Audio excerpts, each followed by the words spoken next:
So ಈಗ ಮಕ್ಕಳ ಭವಿಷ್ಯದ ಬಗ್ಗೆ ತಂದೆ ತಾಯಿ ಯೋಚನೆ ಮಾಡ್ತಾ ಇರ್ತಾರೆ. ಆರ್ಟ್ಸ್, ಕಾಮರ್ಸ್ ಆ್ಯಂಡ್ ಸೈನ್ಸಲ್ಲೇ ಇಡೀ ಎಲ್ಲರ ಥಾಟು ಇರುತ್ತೆ. ಕೆಲವೊಬ್ಬರು ಬೇರೆ ಬೇರೆ ಆಯ್ಕೆಗಳನ್ನು ಮಾಡ್ತಾರೆ. ಕೆಲವರು ಕ್ರಿಕೆಟ್ ಆಯ್ಕೆ ಮಾಡ್ತಾರೆ, ಕೆಲವರು ಆರ್ಟ್ಸ್, ಪೇಂಟಿಂಗ್ ಆಯ್ಕೆ ಮಾಡ್ತಾರೆ. ಅವರೆಲ್ಲರಿಗೂ ಕೂಡ ಈ ಏನು ಟ್ರೆಡಿಷ್ನಲ್ ಲರ್ನಿಂಗ್ ಇದೆ ಅದು ಮುಖ್ಯನಾ? ಇತ್ತೀಚಿನ ದಿನದಲ್ಲಿ ಕೆಲವೊಂದು ಬದಲಾವಣೆಗಳು ತುಂಬ ಹೈಫೈ ಸೊಸೈಟಿಯಲ್ಲಿರೋ ಕೆಲವೊಂದು ತಂದೆ ತಾಯಿ ಏನು ಚೂಸ್ ಮಾಡ್ತಾರೆ ಅಂತ ಹೇಳಿದ್ರೆ ಹೋಮ್ ಕ್ಲಾಸಸ್ ಪ್ಲ್ಯಾನ್ ಮಾಡ್ತಾರೆ, ಅಥವಾ if they are interested in some arts ಅದ್ರ ಬಗ್ಗೆನೇ ಕ್ಲಾಸಸ್ಗೆ ಸೇರಿಸ್ತಾರೆ, ಅಥವಾ ಅದಕ್ಕೆ ಇನ್ಸ್ಟಿಟ್ಯೂಷನ್ಸ್ನ ಪ್ರಿಫರ್ ಮಾಡ್ತಾರೆ. How you judge? ನಾವು ನೌಡೇಸ್ ತುಂಬ ಜನ they take up a career in music, career in sports, career in painting etcetera. ಅದೆಲ್ಲ ಬ್ಯಾಡ್ ಕರಿಯರ್ಸ್ ಅಲ್ವೇ ಅಲ್ಲ. ದೇರ್ ಪೇರೆಂಟ್ ಮೈಂಡ್ಸೆಟ್ ಸ್ವಲ್ಪ ಚೇಂಜ್ ಆಗಬೇಕು. ನಾವು ಪೇರೆಂಟ್ಸ್ ತುಂಬ ಸತಿ they don't allow children to go in that direction with the fear that ಅದರಲ್ಲಿ ಸಂಪಾದಿಸ್ಬೋದಾ, ಅದರಲ್ಲಿ ನೀನು ಖುಷಿಯಾಗಿರ್ತೀಯ, ಆದರೆ ಅದರಲ್ಲಿ ನೀನು ಹೊಟ್ಟೆ ತುಂಬಲ್ಲ ಅಂತ ಯೋಚನೆ ಮಾಡ್ತಾರೆ. ಆ ಯೋಚನೆ ಅದು ಫಸ್ಟ್ ಚೇಂಜ್ ಆಗಬೇಕು. ಅಟ್ ದ ಸೇಮ್ ಟೈಮ್ ನನ್ನ ಮಕ್ಕಳಿಗೂ ಏನು ಗೊತ್ತಿರಬೇಕು ಅಂದರೆ, ನನಗೆ ಇಷ್ಟ ಆಗಿದ್ದನ್ನೇ ಮಾಡ್ತೀನಿ ಅಂತ ಹೇಳೋದು ತಪ್ಪು. ನಾವು I always tell people, if you want to achieve any goal in life, you need to subordinate your likes and dislikes. One example ಕೊಡ್ತೀನಿ.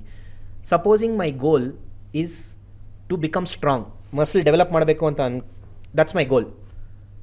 Certain likes and dislikes ನಾನು subordinate ಮಾಡಲೇಬೇಕು. For example, I don't like waking up early, I don't like ಎಕ್ಸರ್ಸೈಸಿಂಗ್. ಅದನ್ನು subordinate ಮಾಡಿದ್ರೇನಾ ಈ ಗೋಲ್ ನೀನು fulfil ಮಾಡ್ತೀಯಾ, ಇಲ್ದರೆ ಆಗಲ್ಲ. I like eating junk food, I like living a very lazy life. You have to subordinate it. At any point in time, either your likes and dislikes will survive or the goals of your life will survive. ಏನೇ ವಿಚಾರ ತಗೊಳ್ಳಿ. Let's say I am not very comfortable in communicating. I want to become better speaker than what I am. You have to subordinate your dislike for being judged. ಒಂದು mic ತೊಗೊಂಡು stage ಮೇಲೆ ಹೋಗಿ ಮಾತಾಡಿದ್ರೆ ಎಲ್ಲರೂ judge ಮಾಡಿ, ನೀವು ಮಾತಾಡದೆ ಹೋದ್ರೂ ಜಡ್ಜ್ ಮಾಡ್ತಾರೆ, ಮಾತಾಡಿದಾಗ ಇನ್ನೂ ಜಾಸ್ತಿ ಜಡ್ಜ್ ಮಾಡ್ತಾರೆ. I have to subordinate that. I may have a like to have cold food, always ice creams, but I'll have to subordinate that dislike also. So either your likes and dislikes will survive at the cost of the goals, or your goals will survive at the cost of your likes and dislikes. ಈಗಿನ ಕಾಲದ ಮಕ್ಕಳು ತುಂಬ ಜನ ಒಂದು ತಪ್ಪು ಕೆಲಸ ಏನು ಮಾಡ್ತಾರೆ ಅಂದರೆ, ಜೀವನನ ಡಿವೈಡ್ ಮಾಡಿಬಿಡ್ತಾರೆ. ಇದು ನಂಗೆ ಇಷ್ಟ, ಇದು ನಂಗೆ ಇಷ್ಟ ಇಲ್ಲ, ನನಗೇನು ಇಷ್ಟನೋ ಅದನ್ನೇ ಮಾಡ್ತೀನಿ, ಯಾಕಂದರೆ ಇದು ನನ್ನ ಜೀವನ, ಇದು ನನ್ನ ಇಷ್ಟ. ಅದು ಮಾತ್ರ ತಪ್ಪು. ನಾವು as a teacher, I'm a teacher also. As a teacher, I don't like correcting papers. Evaluation ಮಾಡೋದು ಒಂದು ದೊಡ್ಡ horrible situation it is. Teachers will love teaching in classroom. Evaluation no teacher will like, but I don't think any teacher will tell you ನನಗಿದು ಇಷ್ಟ ಇಲ್ಲ, ನಾನು ಕರೆಕ್ಷನ್ನೇ ಮಾಡಲ್ಲ. Parents ತೊಗೊಳ್ಳಿ. ನಾವು ಎಲ್ಲ ತಾಯಂದಿರಿಗೂ ಕಿಚನ್ನಲ್ಲಿ ಕುಕ್ ಮಾಡೋದೇನು ಇಷ್ಟ ಇಲ್ಲ. ಕೆಲವ್ರಿಗೆ ಇಷ್ಟ, ಎಲ್ಲರಿಗೂ ಏನು ಇಷ್ಟ ಇಲ್ಲ. ಆದರೆ ಯಾವ ತಾಯಿನೂ ಬಂದ್ಬಿಟ್ಟು ಮಗುಗೆ ನನಗೆ ಕಿಚನ್ಗೆ ಹೋಗಿ ಕುಕ್ ಮಾಡೋಕ್ಕೆ ಇಷ್ಟ ಇಲ್ಲ, ನಾಳೆಯಿಂದ ನೀನು ನಿಮ್ಮಪ್ಪ ಏನು ಬೇಕಾದರೂ ಮಾಡು ಅಂತ ಹೇಳಲ್ಲ. If kids learn to subordinate their likes and dislikes, tomorrow ಅವ್ನು ಕ್ರಿಕೆಟರ್ ಆಗ್ಬೋದು, ಆದರೆ ಕ್ರಿಕೆಟರ್ನಲ್ಲೂ they'll be little politics, they'll be little exercise which he may not like, he should still survive it. But if you want to live a life only of likes and dislikes, very difficult. ನೀವು ನಿಮ್ಮ passion ಕಡೆ ಹೋದ್ರೂ they'll B certain things ನಿಮಗೆ ಇಷ್ಟ ಆಗಲ್ಲ, ಆದರೆ ಮಾಡಲೇಬೇಕಾಗಿದೆ to achieve that goal. So I would tell children, yes, you need to follow your passion. At the same time, ಪೇರೆಂಟ್ಸನ್ನು ಎದುರಾಕೋಬೇಡಿ. ಪೇರೆಂಟ್ಸು ನಿಮ್ಮನ್ನು ಇಲ್ಲ ನೀನು ಸಿಂಗರ್ ಆಗಬೇಡ, ನೀನು ಓದು ಅಂತ ಹೇಳಿದ್ರೆ ಅದನ್ನಲ್ಲೇನು ತಪ್ಪಿಲ್ಲ.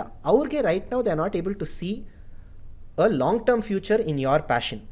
ಬಟ್ ನಮ್ಮ ಅಪ್ಪನಿಗೆ ನಾನು ಏನು ಮಾಡಿದ್ರು ಇಷ್ಟ ಇಲ್ಲ, ನಾನು ಖುಷಿಯಾಗಿರೋಕ್ಕೆ ಇಷ್ಟ ಇಲ್ಲ ಅನ್ನೋದು ತುಂಬ ತಪ್ಪು. Lot of kids think in those lines. Take my own example. ನಾನು ಎಜುಕೇಷನ್ ಲೈನಿಗೆ ಇಳಿತೀನಿ, ಟೀಚರ್ ಆಗ್ತೀನಿ ಅಂತ ಹೇಳಿದಾಗ ನಮ್ಮ ಅಪ್ಪನಿಗೆ ಇಷ್ಟ ಆಗಿರಲಿಲ್ಲ. ಅವ್ರು ನನ್ನನ್ನು ಕೇಳಿದ್ರು, ನೀನು CA MBA ಲಾ ಮಾಡ್ಕೊಂಡಿದ್ಯಾ, ಇವಾಗೇನು ಟ್ಯೂಷನ್ ಟೀಚರ್ ಆಗ್ತೀಯಾ ನೀನು ಅಂತ ಕೇಳಿದ್ರು. But the same father who was not okay with my dream, today he is one of my biggest backbone. He supports me so much in this journey. ಅವ್ರ CA ಪ್ರಾಕ್ಟೀಸನ್ನು almost close ಮಾಡಿ he helps me in the institution.